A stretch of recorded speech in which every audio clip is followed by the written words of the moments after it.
What's going on, everybody? Welcome back to my random horror review series. I am your host, Mood616, and thank you once again for stopping in, guys. Yes, episode 89 is coming at you live here, and we're going to take it back to the year 1989 with a film that was released by Vinegar Syndrome. And I'm very excited about this one. This one's actually been out for a few months or whatever now. Finally getting around to checking it out.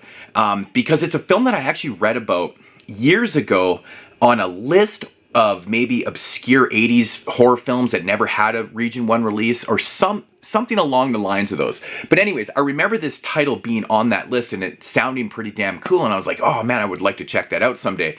Lo and behold, Vinegar Syndrome, you know, the fine folks over there who are always resurrecting these obscurities. A lot of films that have never been released and stuff, and here's one of them. And they bring it to Blu-ray and of all formats. And we have The Laughing Dead from 1989. Love this commissioned artwork here. Here's the original artwork, I guess. So original poster anyways. But yeah, it does say that it was never released in Region 1. So this one right here is actually, the director actually wrote, produced, scored, and of course he stars in this too, which is pretty crazy. So yeah, The Laughing Dead from 1989. Basically, this one is about a lost priest. A priest said who's kind of lost his way with God. And he agrees to basically host this archaeology bus tour to the Mexican Mayan ruins. And anyways, like the first half of the movie is basically just them picking up all these eclectic type characters, kind of this motley crew outcast misfits of characters.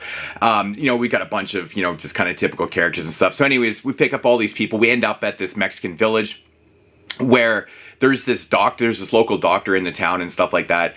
And he asked the priest if he could possibly, you know, kind of take a look at one of their peoples there, because this person apparently needs an exorcism. So of course he agrees, but he's not really too sure on the whole situation because, you know, he's kind of lost his way with God and stuff. He's not really believing in God and stuff. So he agrees to go and take a look at this person that potentially needs an exorcism. Anyways, something happens in this room, and it's kind of revealed that this doctor has a bigger and darker plan to resurrect this ancient evil, to bring hell on earth and stuff like that. And of course, it doesn't really go the way of the priest. And yeah, all hell breaks loose, essentially. So that's kind of the setup to the film. Anyways, my thoughts on this one.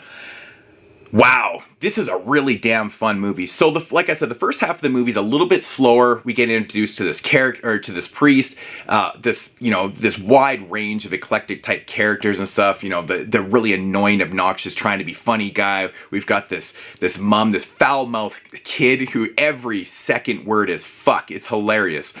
You know, we've got these dorky characters. It's very eclectic type, kind of hodgepodge of characters. Anyways, we end up at this Mexican village, and the setting is fantastic in this too. It kind of feels like you're watching a Western. It has that type of feel. It's really fantastic, man. The set pieces and just the costumes and everything about it is really cool, man. It has a really cool feel to it, and eventually has really great atmosphere once the, you know, kind of the second half of the film starts and like all hell starts breaking loose and stuff. This movie right here is an effects film. That's really what it's all about. And that's what got me intrigued when I read about this film. They said the effects in this are really good. And I have to agree with it, man. You know, the acting all over the place is kind of, it is what it is. But once it gets into the meat and potatoes of this film, it's fantastic, man. There's a lot of great kills here. I really like the Dr. Evil character, man. He's fantastic. He's actually it's kind of tongue-in-cheek at times. And it's not like over-the-top comedy. And I really like that about it, man. It's kind of more subtle and it's really funny. It kind of has that tone, but it's really comical. But yeah, what we're here for is the gore effects, man. There's some really great scenes, man. There's an awesome scene where there's a great dummy death where this dude gets run over. There's a great decapitation scene. I'm not going to give everything away, but there's this one really cool effect where this hand down this throat and stuff. But the gore is fantastic. The blood looks great. All the hearts and organs and stuff that they have flying around in this thing looks really, really good. The colors pop. Like the cinematography and the color palette, you know, of this film looks fantastic. Like I was really shocked by, it could be the transfer, I don't know, but it's shot really well and it's very colorful, and it kind of like, the colors are a nice contrast to like the lightheartedness but the serious tone to the film at the same time. It's kind of strange how it blends and works out really well.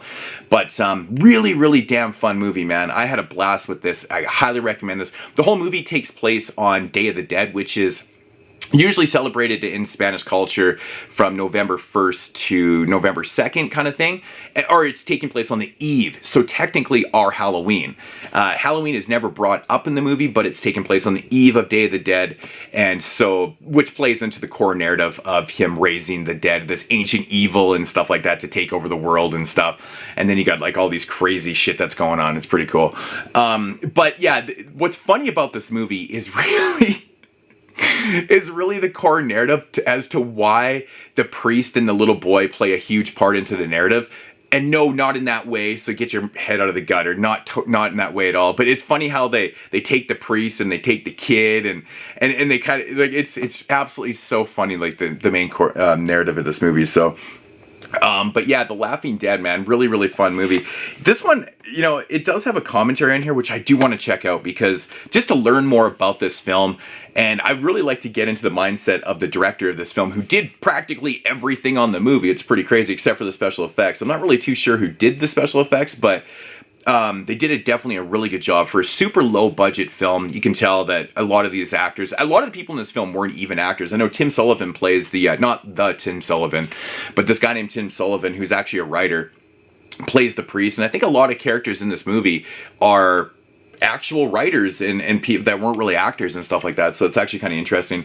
But there is a making of documentary on here too, which would be fantastic to watch to learn a little bit more about how they did the effects and things like that. I'm sure they go into. So but definitely a very, very cool release from Vinegar Syndrome. The transfer is fantastic on this. Like I said, the colors pop in this. This movie probably shouldn't really look that good. It's from 1989. It's low budget, but you know, and it's kind of silly at times, but it's so awesome, dude. Like, the decapitation scene literally made me howl out loud. I'm sure I woke up my whole family watching this film because when it happens and where it ends up, it plays in again into the core narrative where the head ends up because it's so stupid. There's actually a part in the narrative that says that they have to do this ancient basketball game. And I was like, ancient basketball game? What the fuck? The basketball was invented in the 1800s. It's like so stupid how it plays into it. It's so ridiculous. But, oh man, you know, the silliness of the narrative is totally forgivable because it's all made up from the awesome effects in this film. I highly recommend this. You got to check it out. So yes, The Laughing Dead from 1989. If I had to rate this one, I'm coming in at an 8 out of 10. It's definitely one of those films that you could sit around with your buddies with some beers, just kind of laugh at all the stupidity of the characters, and then just watch them get picked off one by one. You know, I love a great dummy death, and there's a great one in here involving a bus and a head and a body. It's fantastic. Yeah, highly recommend this. Definitely check it out if you have not. Like I said, it's been out for months. I bought this like a long time ago, and actually, I'm not sure why I just got around to watching it right now because, like I said, I was really excited for it. I think I just kind of put it on the back burner and forgot about it, but finally here, The Laughing Dead. Check it out. It's fantastic stuff. Couldn't recommend it enough. And yeah, that's going to do it here for episode 89 on the Random Horror Review series. Hope you guys enjoyed that.